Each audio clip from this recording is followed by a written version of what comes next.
Je n'ai plus rien dans ce monde, à part toi Seigneur, à part toi Jésus, à part toi Papa.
Ce sont des réunions de réveil.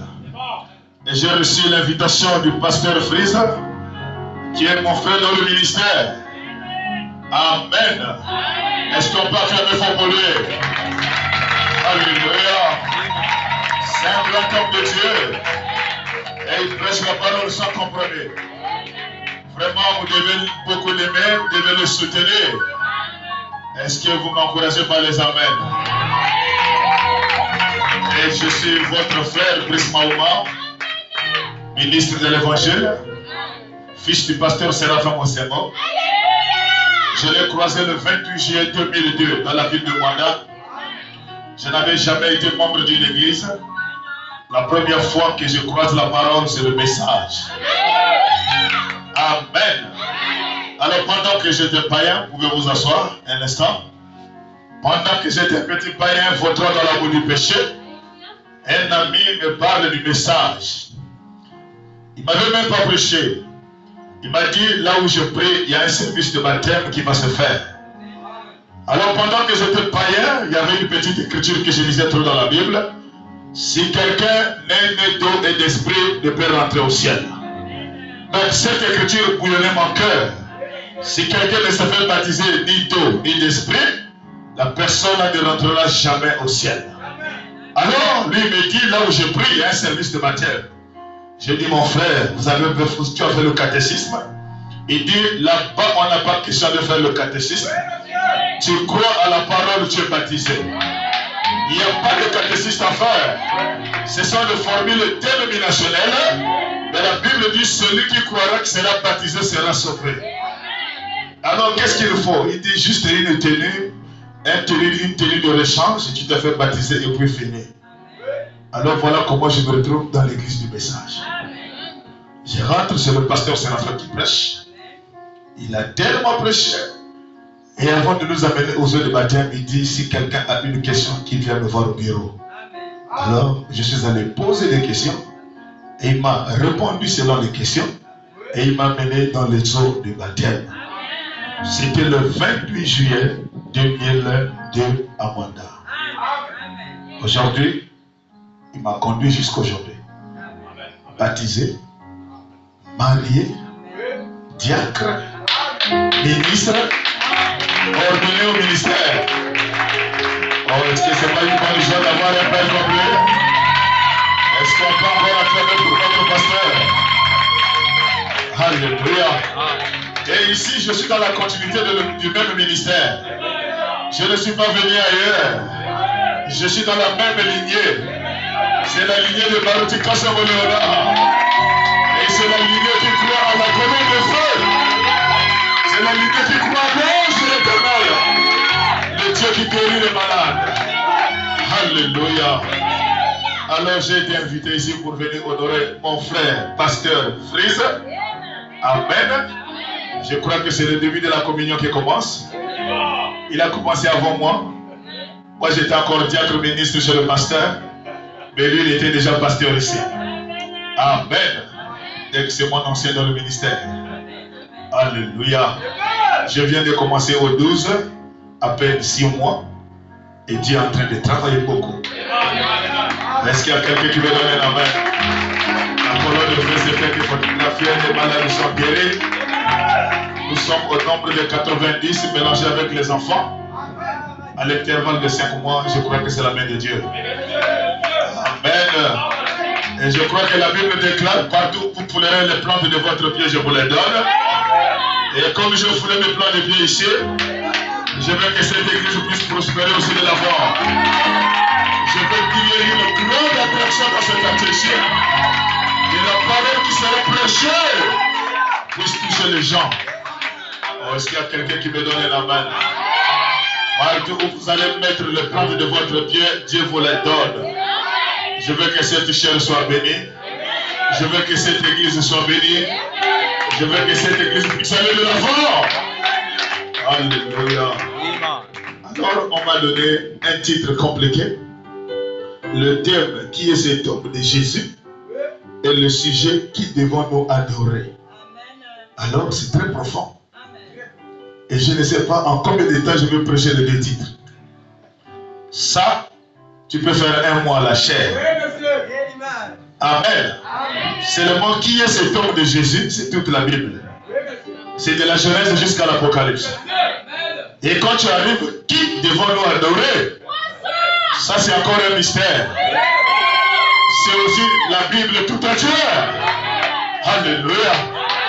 Oh là là, on a déjà mis les écrits, j'allais utiliser le tableau. Amen. On peut effacer, pasteur? Merci beaucoup. On peut me nettoyer. Parce que quand je vais arriver à l'adoration, il faut que je me serve de tableau.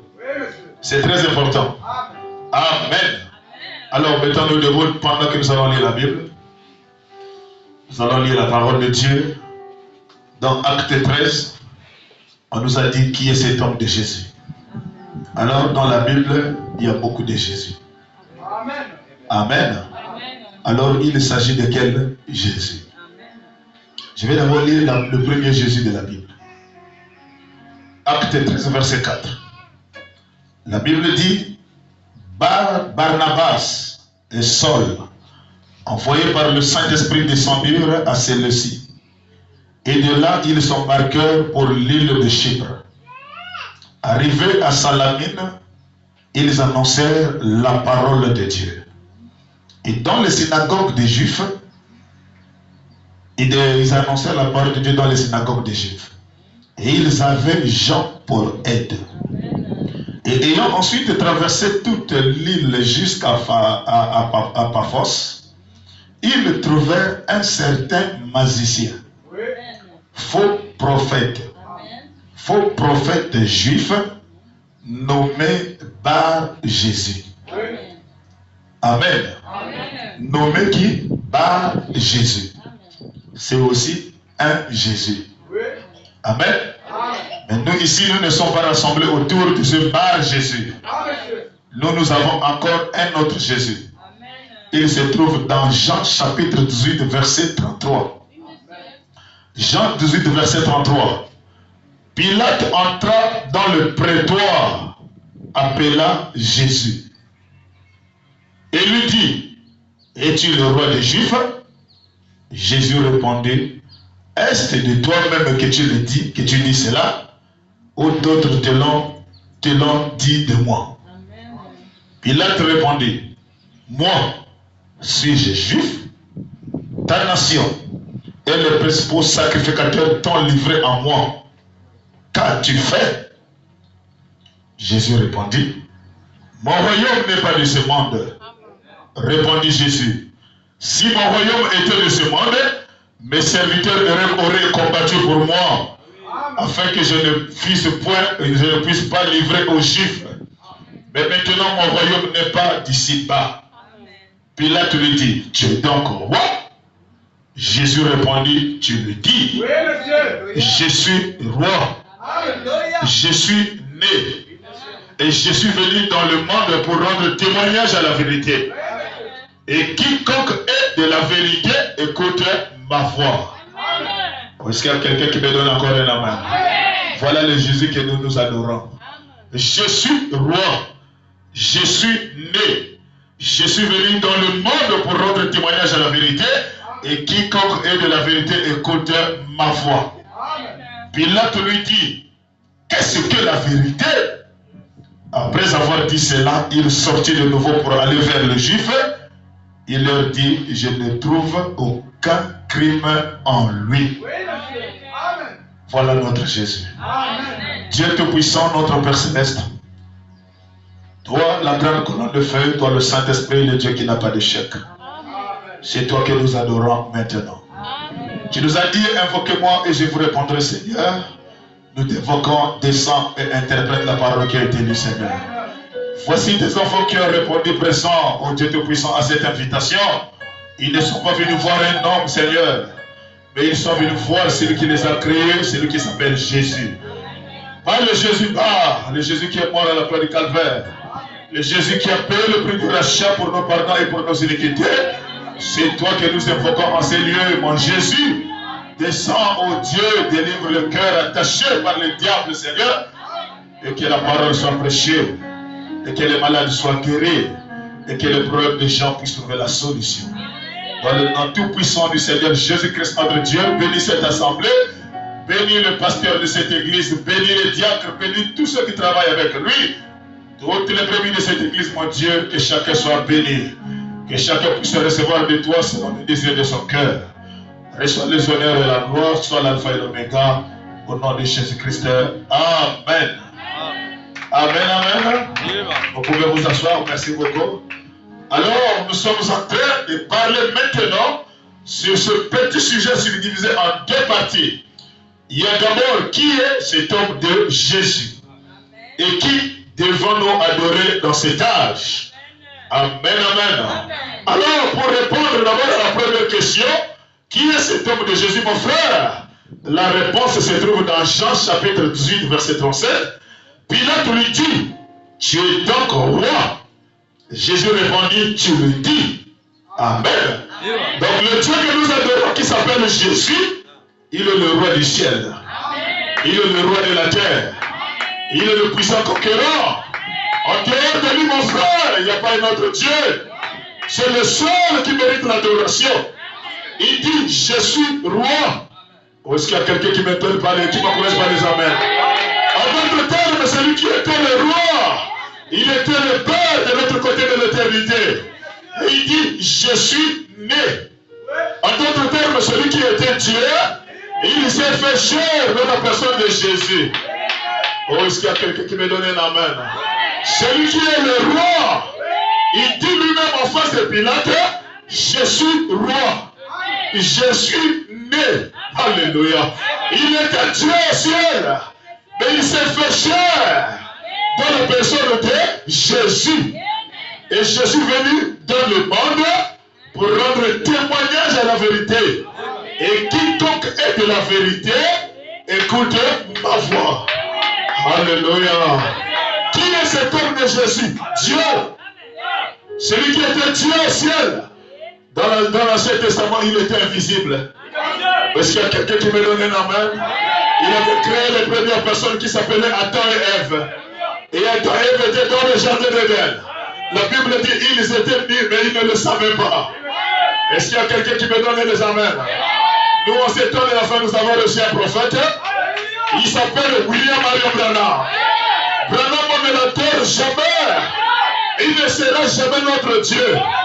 Mais il est le prophète de Dieu envoyé en ces temps de la fin pour nous montrer pour nous donner la compréhension claire de la parole. Oh, est-ce qu'il y a quelqu'un qui m'encourage par les amens? Branham était gloire. Alléluia. Qu'est-ce qu'un prophète, ma soeur? Pour toi qui es venu pour la première fois, un prophète c'est la bouche de Dieu. Un prophète c'est Dieu caché dans la chair humaine. Un prophète n'est jamais Dieu. Il ne le sera pas, mais c'est un envoyé par Dieu pour nous donner la compréhension claire de la parole. Et prenons le messager de ce temps de la fin. Oh, est-ce qu'il y a quelqu'un qui me donne un amen? Pour la personne qui est venue pour la première fois, nous n'avons pas mis cette photo ici à cause de l'homme blanc, mais nous avons mis la photo à cause de cette lumière. La lumière qui est au-dessus de sa tête, c'est ça qu'on appelle la colonne de feu. C'est ça l'ange de l'Éternel. Et le Dieu que nous adorons habite une lumière. Et Branham déclare, je m'en irai un jour. Et cette lumière sacrée de la colonne de feu restera dans l'église. C'est cette lumière-là qui guérit les malades. C'est cette lumière-là qui chasse les démons. C'est cette lumière-là qui change la vie des gens. C'est cette lumière-là, ma soeur, qui peut prendre quelqu'un qui est une prostituée, le change, la transforme, et elle devient une fille de Dieu. Et quand Adam et Ève étaient dans le jardin d'Éden, la Bible déclare, ils étaient nus, mais ils ne le savaient pas. Il fallait prendre pour nous interpréter. Pourquoi ils ne le savaient pas? Parce qu'ils étaient voilés, couverts par le voile du Saint-Esprit. Ils étaient cachés dans le Saint-Esprit et ils ne croyaient pas qu'ils étaient nus. Mais aujourd'hui, mon frère, quand le Saint-Esprit les a été, ils se sont rendus compte qu'ils sont nus. Est-ce qu'il y a quelqu'un qui m'encourage par les amens? Qui les a fait ôter les habits? C'est le diable Satan sous la forme du serpent. Est-ce qu'il y a quelqu'un qui m'encourage par les amens? Est-ce que je peux prêcher la parole? Est-ce que je peux encore prêcher? Pendant qu'ils étaient nus, mon frère, ils se sont cachés. Ils ont pris les feuilles de figuier. Branham dit, ils ont caché les endroits qui ont péché. La première fois que la femme a porté le mini-jupe, c'est quand le péché est rentré dans le jardin d'Éden. Et est-ce qu'il y a quelqu'un qui m'encourage par les amens? C'est la première fois que j'ai vu une femme en mini-jupe, c'est quand le péché était introduit dans le jardin d'Éden. Ils n'ont protégé que l'endroit qui avait péché. Et ils ont mis les feuilles de figuier là où il y avait les bouts de sang. Et Adam a porté la culotte après avoir péché. Et le temps du soir, Dieu descend dans le jardin. Il dit Adam, où es-tu? Chaque 17 heures, il y avait une adoration dans le jardin d'Éden. Mais quand Dieu arrive à l'église, il trouve l'église vide. Mais ils sont où? Ils sont où? Je viens à l'église, il n'y a pas de brebis. Alléluia. Branham déclare, Dieu a parcouru le jardin d'Éden pour dire Adam, où es-tu? Adam, où es-tu? Branham me dit, mon frère, personne n'a cherché Dieu. C'est Dieu qui vient chercher ma soeur. Même ta présence à l'église ce soir, c'est Dieu qui t'a appelé. C'est Dieu qui est à ta recherche. Et même si quelqu'un te vit dans l'église, Cette personne n'est pas ton chef. Il était juste un canal par lequel Dieu t'a cherché. Attends, où es-tu? Attends, dit maître. Moi j'ai prié chaque 17 heures. Mais j'ai entendu ta voix dans le jardin. Je me suis caché. Oh, as-tu mangé l'arbre interdit? Il dit oui, c'est pas moi. C'est la femme que Dieu a mise à mes côtés. Elle a pris de l'arbre. J'en ai mangé. Oh, est-ce qu'il y a quelqu'un qui me donne la main? Alors pendant qu'Adam a mangé la pomme, je ne vais pas rentrer là-bas, ça va tirer en longueur. Je crois que le pasteur Fraise va beaucoup décortiquer ça. Amen. Pendant qu'ils ont mangé la pomme, qu'ils se sont rendus compte qu'ils étaient nus. Genèse 3:15. Les malédictions commencent. Il dit, toi la femme, comme tu as fait ça, tu vas accoucher avec peine. Je me suis posé la question, pasteur. Est-ce qu'il y a de la craie ici? Alléluia. Je me suis posé la question, mon frère. C'est la bouche qui a mangé la pomme, mais Dieu est en train de maudire l'accouchement. Qu'est-ce qui s'est passé? Il y a eu des actes sexuels qui ont été commis. Alléluia. Merci beaucoup. Amen, amen. La femme, tu accoucheras avec peine. Et toi, le monsieur, tu mangeras à la sueur de ton front. Et toi, le serpent, tu marcheras désormais sur ton ventre. C'est le mystère. Si je rentre là-bas, on va terminer la prédication. Mais la partie très importante, c'est quoi? C'est Genèse 3:15. La Bible déclare, la semence de la femme écrasera la tête du serpent. Est-ce qu'il y a quelqu'un qui me donne un amen? La semence de la femme écrasera la tête du serpent. Or, les savants nous disent, les hommes des sciences nous disent, la femme n'a pas la semence. La femme n'a que l'ovule. Mais la personne qui porte la semence, c'est l'homme. Mais dans Genèse 3:15, là-bas on nous dit que la semence de la femme. Donc pour la première fois que la femme aura une semence, c'est cette semence-là qui va écraser la tête du serpent. Mais qui est cette semence de la femme-là? Oh, est-ce qu'il y a quelqu'un qui me donne une main? C'est celui-là qu'on appelle Jésus. Alléluia.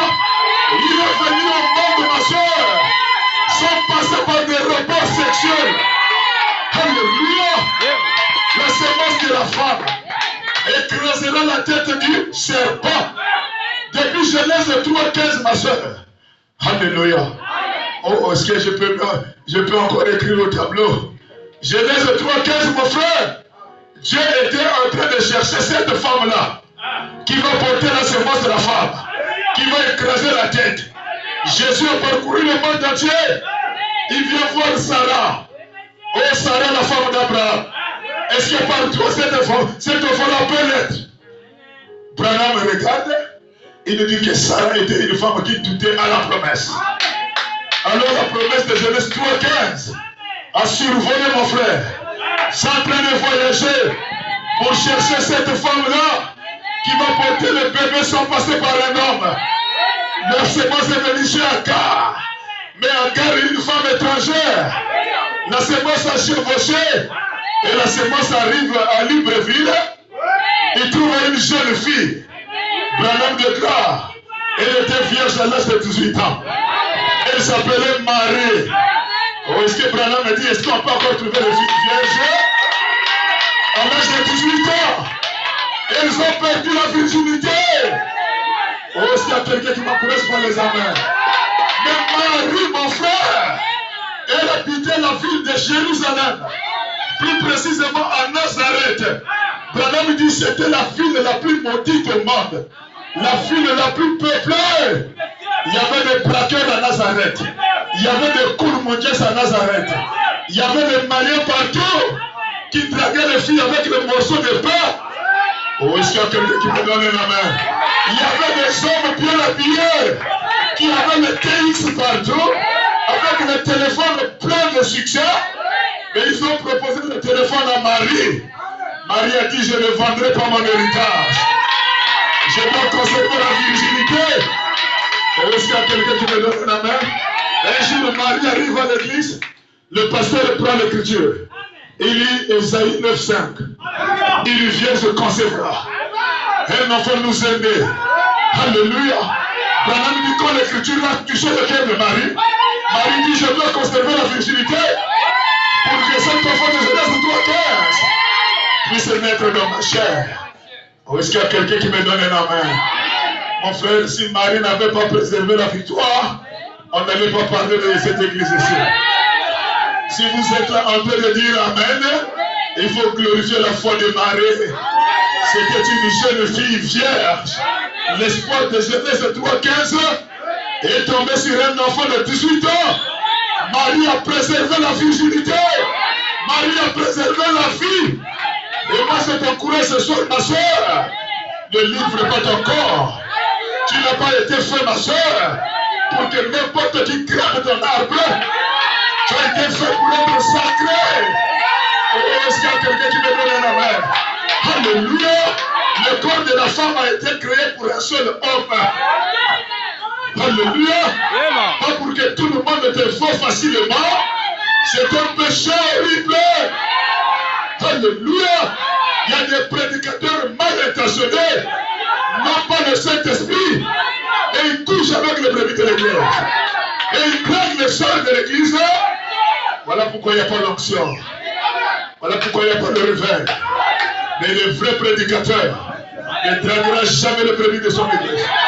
Ne couchera jamais avec les enfants de Dieu. Et il doit être catégorique à la chair. Ou est-ce qu'il y a quelqu'un qui me donne la main?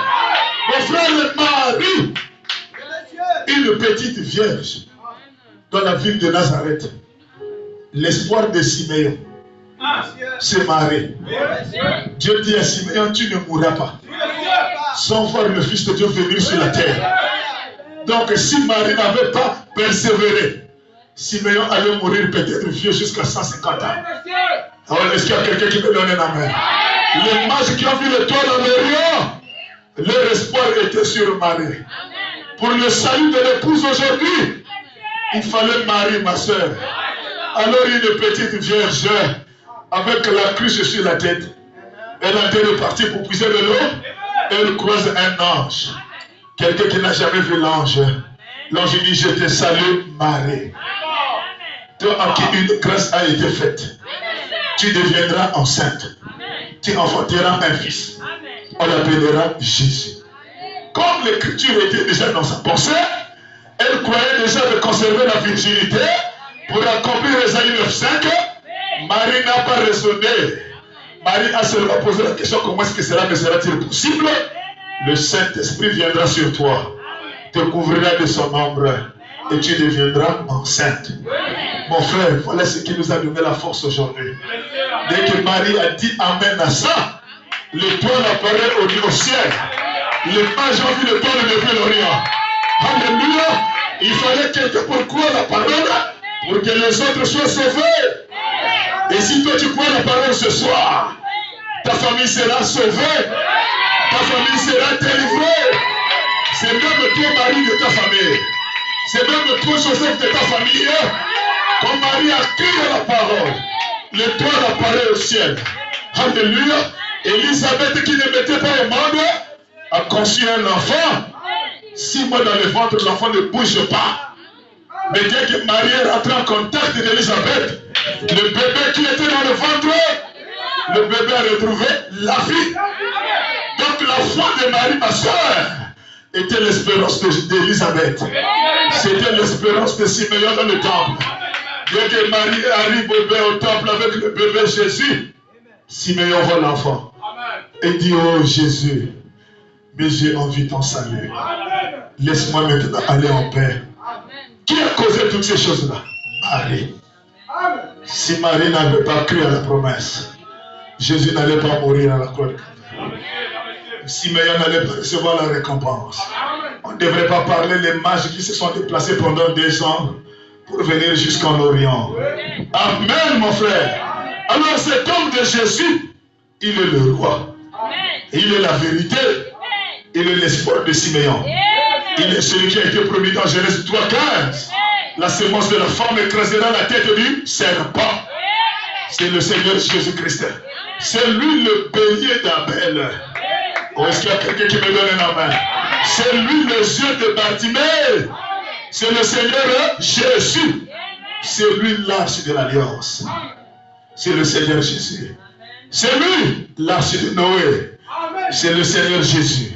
Qui est ce Jésus, mon frère? Il est le repos. Quand il rentre dans ton cœur, ce n'est plus toi qui prie. C'est toi, c'est Jésus qui prie à ta place. Quand il rentre dans ton cœur, tu ne forceras plus jamais le christianisme. Qui est Jésus? Le repos dans ton cœur. Jésus, mon frère, c'est une alliance. C'est la circoncision au temps d'Abraham. Est-ce qu'il y a quelqu'un qui me donne la main?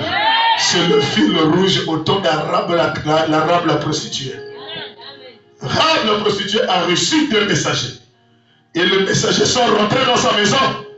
Rahab a dit, mais je vous ai sauvé la vie. Qu'est-ce que vous ferez au retour par rapport à l'hospitalité que j'ai manifestée? L'un des espions a déchiré sa robe. Il donne à la Rahab. Mais ça, c'est la même fenêtre que nous allons descendre. Oh, est-ce qu'il y a quelqu'un qui peut donner la main? Qui est Jésus, mon frère? C'est ce fil rouge à cramasser. Qui est Jésus encore? C'est votre avocat. C'est votre défenseur. Quand les sorciers de ta famille se réunissent pour te faire la guerre, le seul avocat qui peut te défendre, c'est Jésus. Qui est Jésus, mon frère? C'est le guide. C'est celui qui conduit les pas des enfants de Dieu. C'est un sceau. Quand il te donne le Saint-Esprit, c'est jusqu'à l'éternité. Qui est Jésus, ma soeur? Il est le consolateur.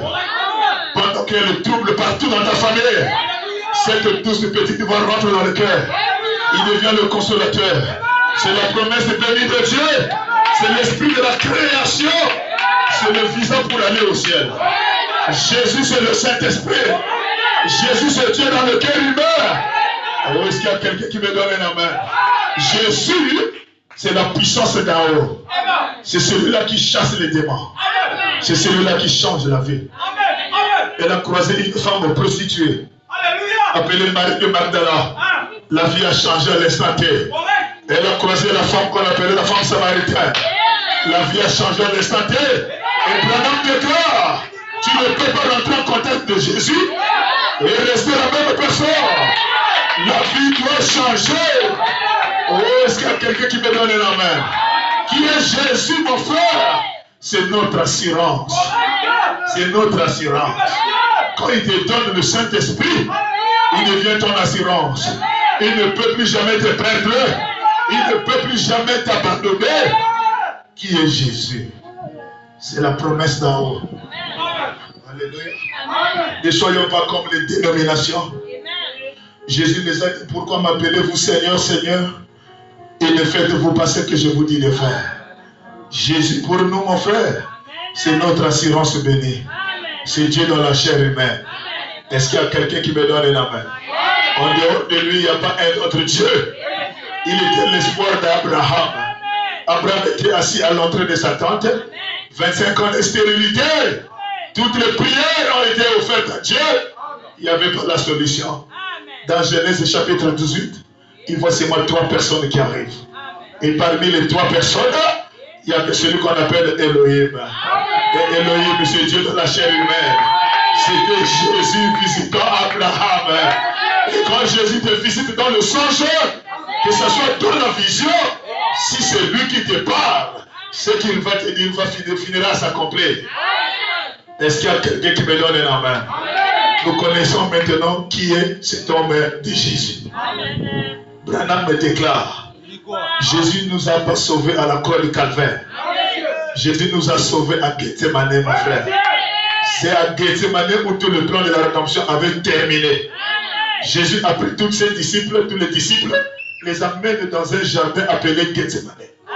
Et arrivant à Gethsemane, Jésus dit, je vais m'éloigner, prier et ne dormez pas. Alors quand Jésus s'éloigne pour la prière, alléluia, il rentre en vision. Il voit Judas Iscariote qui arrive avec toute une armée. Et Jésus rentre en vision, il voit comment il sera crucifié à la croix du calvaire. Branham dit Jésus n'a pas été crucifié avec un tissu sur lui. Ce sont les artistes qui ont mis les tissus. Il a été crucifié nu à la croix du calvaire. Alors pendant qu'il est en train de voir tout ça là en vision, Jésus dit, Père, est-ce qu'il est possible d'éloigner cette coupe de moi? Je ne peux pas mourir de cette mort ignominieuse. Moi qui ai créé la terre, moi qui ai créé les humains, moi qui ai créé les anges, moi qui ai Dieu dans la chair humaine, comment je serai maltraité par les gens que moi j'ai créés? Non, Seigneur, change la vision. Non, Seigneur, change la pensée. La Bible déclare, les anges sont descendus pour venir le fortifier. Il dit, toi Jésus, on ne t'avait jamais envoyé sur la terre pour marcher sur les eaux. Bien que c'était ça pour accomplir les Écritures. Tu n'avais jamais été venu sur la terre pour changer l'enfer, pour multiplier le pain. Ta vraie mission sur la terre, c'est de mourir à la croix du calvaire. Et si tu refuses ça, les gens du tabernacle de Dieu vivant ne seront jamais sauvés. Leurs péchés ne seront jamais pardonnés. Leurs iniquités ne seront jamais expiées. Ne te regarde pas toi, mais regarde les brebis des tabernacles de Dieu vivant. Regarde comment ils ont eu le haut et le bas. Le seul espoir, c'est le sang du calvaire. Alors ne change pas la vision. La Bible dit quand les anges ont fortifié Jésus, Jésus a dit, Père, non pas ma volonté maintenant, que ta volonté s'efface.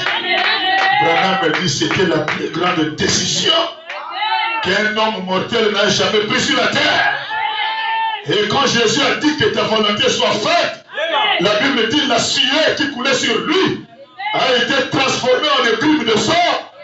C'était une décision fatale.